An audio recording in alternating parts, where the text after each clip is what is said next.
Bonjour, chers téléspectateurs. Je vous salue dans le précieux nom de notre Sauveur et Dieu Jésus-Christ. J'aimerais encore partager un message avec vous aujourd'hui. Mais avant de commencer, je veux d'abord passer à la prière. Merci Seigneur Jésus-Christ encore pour ce temps que tu me permets de passer, Seigneur, avec Père Céleste, les téléspectateurs, mon Dieu, mon roi.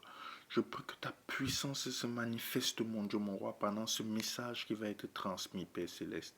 Et que ta gloire soit à l'œuvre, Père, pour que ton nom seul soit élevé, Jésus-Christ.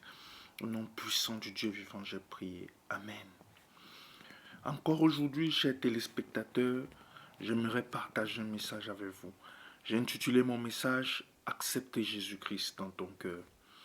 Au vu encore de la situation que nous vivons aujourd'hui, il est important pour toi d'accepter Jésus-Christ comme ton Dieu dans ton cœur. Encore aujourd'hui, les gens ont mis tous leurs espoirs sur le vaccin. Les gens ont mis leurs espoirs sur le confinement pour éradiquer le fléau, le Covid-19. Mais il y a un seul en qui nous devons mettre tout notre espoir, en qui nous devons mettre toute notre confiance. Ce n'est que le Seigneur Jésus-Christ. C'est lui qui sauvera notre âme de la condamnation éternelle. C'est lui qui nous protège tous les jours contre le fléau Covid-19. C'est lui qui rétablit tous les malades du fléau. C'est lui qui ressuscite les morts, c'est lui qui guérit les malades, c'est Jésus-Christ. Et c'est lui qui sauvera notre âme contre la condamnation éternelle. Encore aujourd'hui, il t'a donné l'opportunité d'accepter Jésus-Christ dans ton cœur comme ton Dieu. Seul Jésus-Christ est digne d'être le Dieu de la création, le Dieu de l'humanité, parce qu'il est le Dieu de la création et il est le Dieu de l'humanité. Il tient le cœur des rois entre ses mains. Il tient le cœur des chefs d'État entre ses mains. C'est lui qui élève, c'est lui qui abaisse.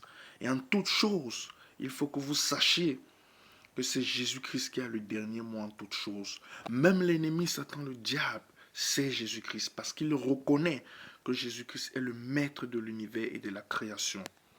Encore aujourd'hui, je ne connais pas quel style de vie tu mènes. Je ne suis pas venu pour te juger. Peut-être as-tu commis un crime.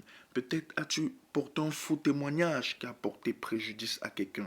Je suis venu simplement te dire que toi également, tu peux accepter Jésus-Christ comme ton Dieu dans ton cœur. Parce qu'en acceptant Jésus-Christ comme ton Dieu dans ton cœur, quelles qu'en soient les fautes que tu auras commis, quels qu'en soient les péchés, que ce soit un meurtre, que ce soit un faux témoignage, que ce soit un vol, le sang de Jésus-Christ a assez de puissance pour te laver de tous ces péchés et pour effacer ces péchés également. Parce que tu auras accepté Jésus-Christ comme ton Dieu dans ton cœur. Encore aujourd'hui, Jésus-Christ veut te tendre la main, te tend la main de l'accepter dans ton cœur comme ton Dieu. Et ce salut, ce merveilleux salut est accessible à tous et à toutes. C'est ce message que j'avais à transmettre à chacun d'entre vous. Si vous voulez accepter le Seigneur Jésus-Christ, vous pouvez répéter cette prière après moi. Merci Seigneur Jésus-Christ d'être mort à la croix pour mes péchés. Merci pour ton sang précieux qui efface tous mes péchés. Je te reconnais aujourd'hui comme mon Dieu et mon Sauveur. J'aimerais marcher en nouveauté de vie par ta grâce. Accorde-moi ta faveur divine. Sauve mon âme. Amen. Je ne t'ai jamais dit, mon frère, ma soeur, après avoir répété cette prière après moi que tu feras, je ne t'ai jamais dit que lorsque tu viens à Jésus, ta vie sera la plus belle du monde. Non.